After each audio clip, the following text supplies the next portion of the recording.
What's up, guys? Game Fiend Funeral Games here, and I'm back. And it's Saturday, and it's time for once again, another drama scripted Saturday. Okay, let's start off with Raw.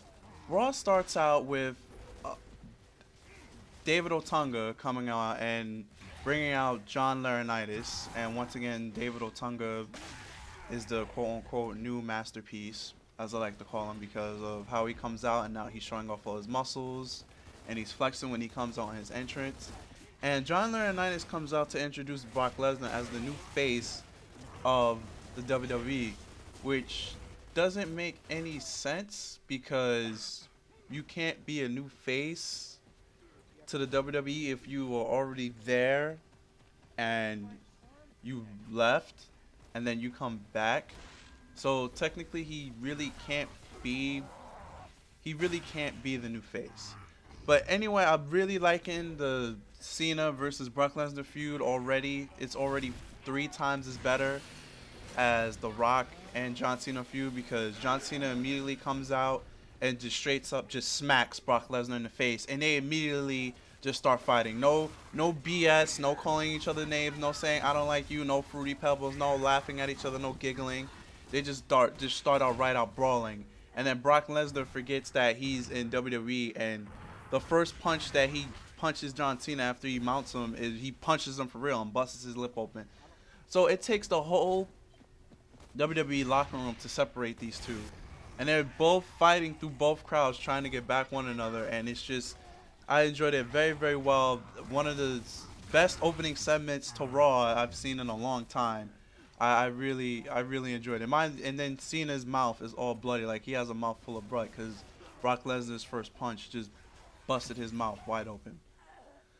But yeah, other notes from Raw was there was an Inception moment during Cody Rhodes' and Kofi Kingston's match. Big Show comes out and say, "Hey Cody, I have something to show you." And it was a video of Big Show saying, "Hey Cody, I have something to show you," from him replaying another video of Cody losing at WrestleMania. And then Cody loses to Kofi Kingston because Kofi Kingston hits the Trouble in Paradise and pins him for the 1-2-3. There was a tag match with Brodus Clay and Santino Marella versus Jack Swagger and Dolph Ziggler. Don't really see the point of them being a tag team. I hope they don't stay as a tag team because, as you all know, tag teams in WWE get broken up. They don't stay, so why stay? Why don't hype us up with this tag team just to break it up in like 2 to 3 months?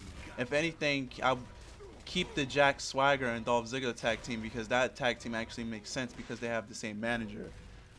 And wait, no, Santino is the U.S. title. Just has the U.S. title, which now that I think about it, did Jack Swagger ever get his rematch? I don't know. Post in the comment section if he did. I honestly don't remember. But it should be a tag team title. It would be interesting to see if there is a tag team title championship match between a triple threat between Primo and Epico versus Jack Swagger and Dolph Ziggler, and plus Brodus Clay and Santino, since these are the only, well, it seems now legit tag teams that the WWE has that are left. The Usos won a match on SmackDown, and I'll get to that when I talk about SmackDown, which is very, very, very, very odd because the Usos hasn't won on television since December. But anyway, that was an interesting match. The Dolph Ziggler and Jack Swagger versus Brodus Clay and Santino. Very, very interesting match. Brodus Clay and Santino win. Backstage, they go with Jared Laurinaitis yelling at Teddy because Teddy is Laurinaitis' bitch now. Blah blah blah, and there's going to be a match between John Cena and Brock Lesnar at Extreme Rules, which I don't get why John Laurinaitis announced that. But then again, now that I look at what date it is, not No Way Out. Extreme Rules is 2 weeks away, so they have to announce the main event for that match soon. So they get through that, and then John Cena says, "Okay, put me in a match. People like me probably would say they want the night off, but I dare you to put me in a match." And he puts him in a match with Otunga has the main event, and Otunga's getting main events now. Wow, who would have ever thought somebody? To be honest, 2 years ago, I thought the highest point of David Otunga's career was going to be the Nexus, and now look at that, he got a main event match on Raw. So goes to show what I know about this business. Anything can happen. Yeah, so that's the main event for Raw, but after that, it's the CM Punk versus Mark Henry match for the rematch for the WWE title. See, this doesn't make any sense. This is why that when I remember about last week when I say that it doesn't make sense for there to be a roster split, because you have Mark Henry who's fighting for the WWE title and he's a SmackDown superstar, and you have Alberto Del Rio who's fighting for the World Heavyweight title and he's a Raw superstar. So unless they do something where there's two general managers, the brands being split don't make it. It doesn't make any sense anymore, because you have a SmackDown superstar going for the Raw main event title, and you have a Raw superstar going for the SmackDown main event title. Doesn't make sense. So there's no point of doing a draft. There really isn't any point. Oh, and by the way, it was R-Truth versus Cody Rhodes, not Kofi Kingston. Kofi Kingston was last week. But yeah, moving on. There was a match. The match between CM Punk versus Mark Henry. Chris Jericho makes another small promo on the Titantron and gets CM Punk. CM Punk's mad. CM Punk gets himself disqualified, and then after the match, Chris Jericho comes out and attacks him from behind, and then pours cans of beer all over Punk all over again. But it didn't look like beer. It looked like apple juice. It really didn't look like beer. It just looks like cans of apple juice. But who knows what it really is? It was supposedly supposed to be beer. Then you have Cody Rhodes was R-Truth and Big Show interrupting again, and the winner R-Truth because he hits him with the little Jimmy, quote quote. Which I think that, now that I think about it, technically R-Truth's matches are technically in his all handicap matches, since Little Jimmy is the imagination of R-Truth, and Little Jimmy is in one of R-Truth's matches. But it's whatever. I really enjoy R-Truth. This character as a face / heel. It's very entertaining. We have another Lord's Tensai appearance again, aka Albert, if you guys don't know who that is, who basically just Gorilla Donkey Kong stomped all over Yoshitatsu, and then he did the Poison Mist mask face at the end, where he just spits mist into his hands and then just palms the opponent's fist and then drags him to the ground. This was after the match. Again, winner Lord Tensai wins, and yeah, they're the one and so forth. And then had and what I mentioned earlier was the Mark Henry versus CM Punk, and then CM Punk does the I'm Straight Edge thing, which he's done in ROH and which he's done against Jeff Hardy. And then that's when Chris Jericho came out, this, that, and third, got him angry. And then during the match, as I mentioned earlier, CM Punk got himself disqualified, and then Chris Jericho after the match came out and ambushed him. So winner by DQ is Mark Henry, and then for next week, John Laurinaitis says the match will be no DQ, so there's no way that Punk could disqualify himself. And then after the match, following that, it's Zack Ryder versus Alberto Del Rio, and now we have Zack Ryder jobbing again. It's like Zack Ryder went through all this work to get himself over, to get himself to the U.S. title. Now he's back to jobbing on Raw. It's like, what the hell? But at least Zack Ryder got TV time, and at least he was in actual real WrestleMania match this past WrestleMania. But Alberto Del Rio wins with the armbar, and again, I'm a fan of heels winning clean, and Alberto Del Rio did win clean. So yeah, that's pretty much it about what stood out to me on Raw. As you guys could probably guess, John Cena wins the main event match against Otunga, and then Raw ended with Brock Lesnar coming out after the match and straight up just kicking John Cena in the balls, and then F5ing John Cena with great face on. So that's how Raw ended, and then we go on to SmackDown, which was a quote-unquote blast from the past. It just had all the retro superstars and all over famous that appeared on the show. And things that stood out to me, because not much ever happens on SmackDown anymore. Such a shame. Back when The Miz and Chris Jericho and Edge, Undertaker, and CM Punk were on SmackDown. SmackDown had a little bit more live to it, had a little bit more content, and a lot of more matches. Not enough to think about, a lot of more matches.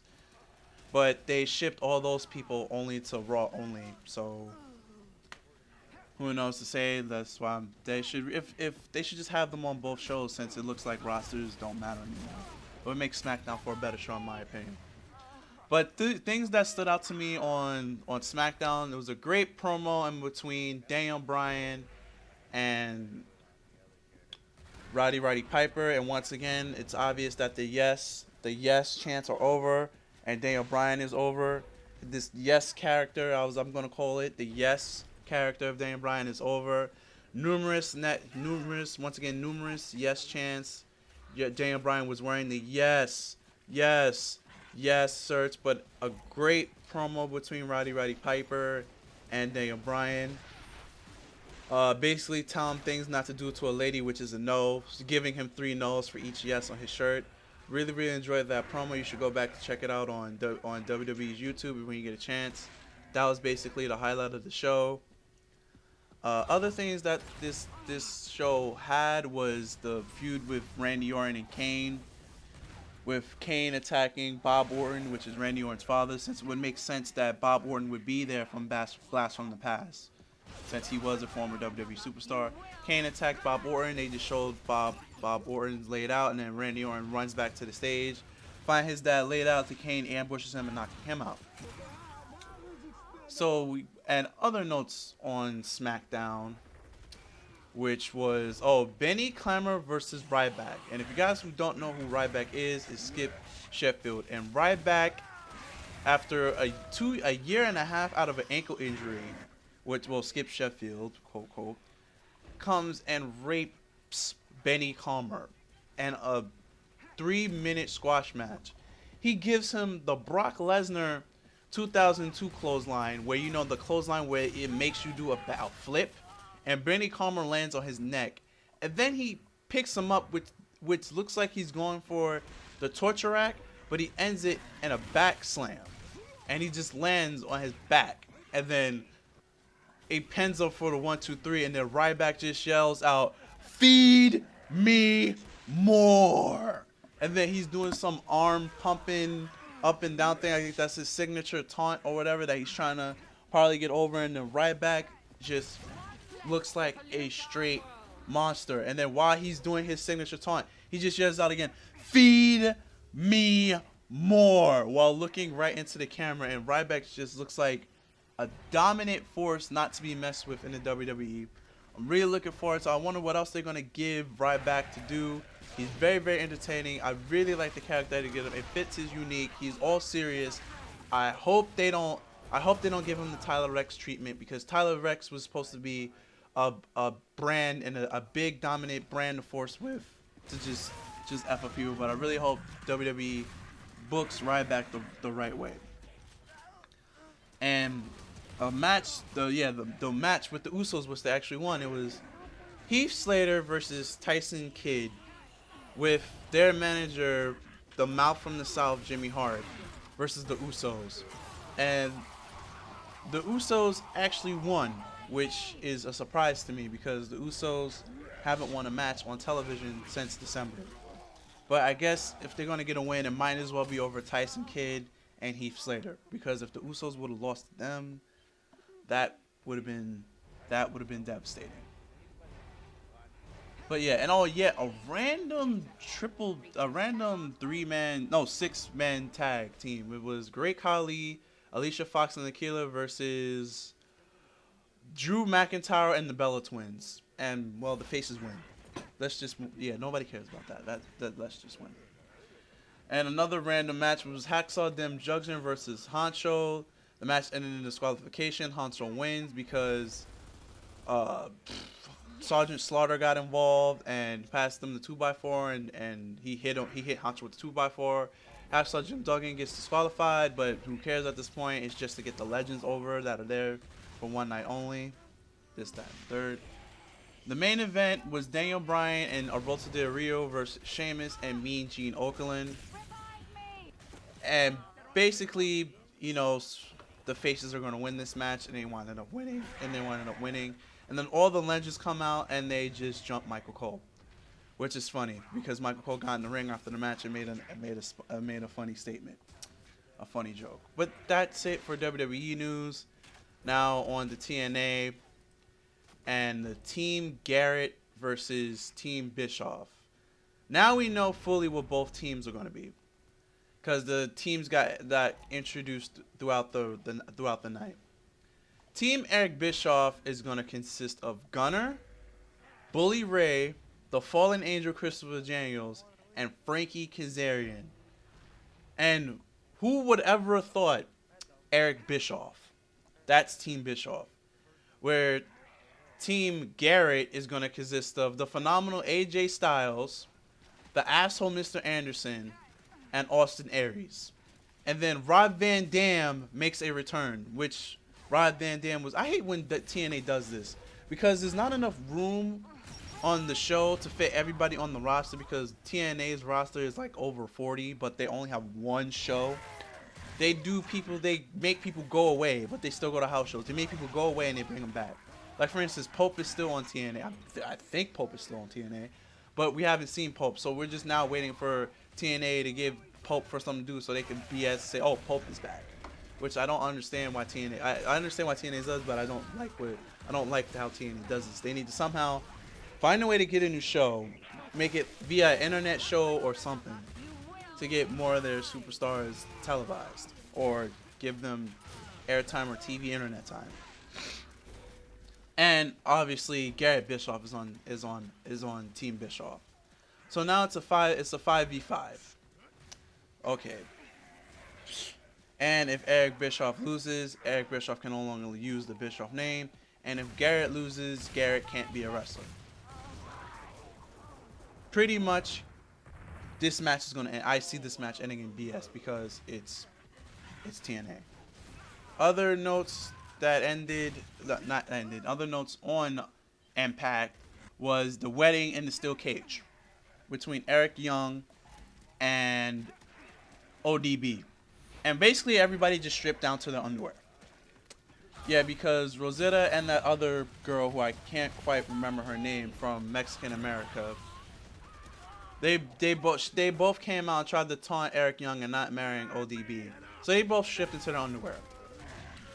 And then ODB says, "Look, I get it. I don't get what those girls have." So she strips down to their underwear. The Eric Young, he's always getting down for stripping to his underwear, so he strips into his underwear.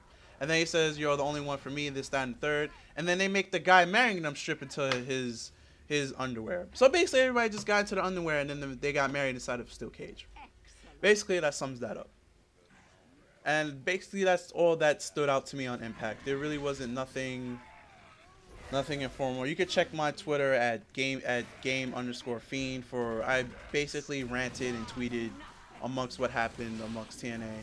The match that stood out to me was Austin Aries versus Christopher Daniels. That was the best match of the night because, well, look who wrestled: Austin Aries and, well, Christopher Daniels. This is two of the best indie wrestlers in the past 10 years, in my opinion. So of course that was a good match. Standing out, the final card for TNA Lockdown looks like this: a steel cage match versus Matt Morgan and Crimson. Crimson is undefeated in singles competition. I don't know if they're probably gonna have Crimson win, or if they have Matt Morgan. You can only do this once, and am I honest? When they had Goldberg undefeated, they really messed that up. Because they had Scott Hall taser him, and that's how that was way back in WCW. They had Scott Hall taser him against Steve Nash and wound up beating Goldberg. Which I think if it would have been better if Goldberg would have lost the streak cleanly. So I'm probably gonna have Crimson. They're probably gonna have Crimson win. Oh, but then again, Bischoff was in charge of running things, and Bischoff has. So I don't know if at this point they probably could wind up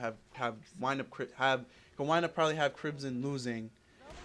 So it's, I don't know. But you got to remember with these undefeated things, you only have one time to do it, and it has to be done right. I feel that he should lose cleanly, but there's no such thing as losing clean in the steel cage. So in my opinion, I think Crimson should win. But yeah, that's that match. Then you have Robbie E versus Devon for the television championship match. Oh, this is random. I haven't seen Robbie E on an Impact show in 3 weeks, and he's the television champion. Question mark at TNA. He's the television champion. Why am I not seeing him on TV? But it's TNA. And then after that is the Steel Cage Tag Team Championship match between the Motor City Machine Guns and Magnus and Joe. Which I like how Motor City Machine Guns come back and they automatically #1 contenders for the tag titles. But then again, they only have that, the championship, the champs themselves, and Mexican America. And Mexican America got shitted on in this past week's Impact, excuse my language. So it's basically only a 2-man tag team division. Beats WWE because WWE only has a 1-man tag team division, which is that's the champs. So, yeah. Then it has here scheduled Jeff Hardy versus Kurt Angle in a steel cage match. That match should be good, but due to Kurt Angle's injury, I don't know if it could be good as it should have been. And then, the team Eric Bischoff versus the team Garrick Bischoff. And then for the main event, Bobby Roode versus Cowboy James Storm for the World Heavyweight Championship. And I'm very, very looking forward to this match. I hope this match cannot suck because this match has 4 months of build feud, and I'm going over the 20-minute mark, which is rare on Drama Scripted Saturday. So expect there should be 2 gameplays, so this match cannot suck. This feud has been built for the past 4 months. 2 men that know themselves very, very well in and outside the ring, so the chemistry should be well off the charts. Bobby Roode versus Cowboy James Storm. This match should make Lockdown. And it should be great. And on that note, that's it for Drama Scripted Saturday. Please remember to like the video, or give it a thumbs down or a like if you whatever you feel like giving it, whatever rating. Any ratings are appreciated. Comment in the section below. And with that, I'm Game Fiend for the World Games, and then the beginning of this show, since I went over the 20-minute mark, should be Road to Chairman Prescott match 35, but since I'm over the 20-minute mark, I may be able to sneak 36 in here too. So I'm out of here, guys. Game Fiend for the World Game, guys. Later. Peace.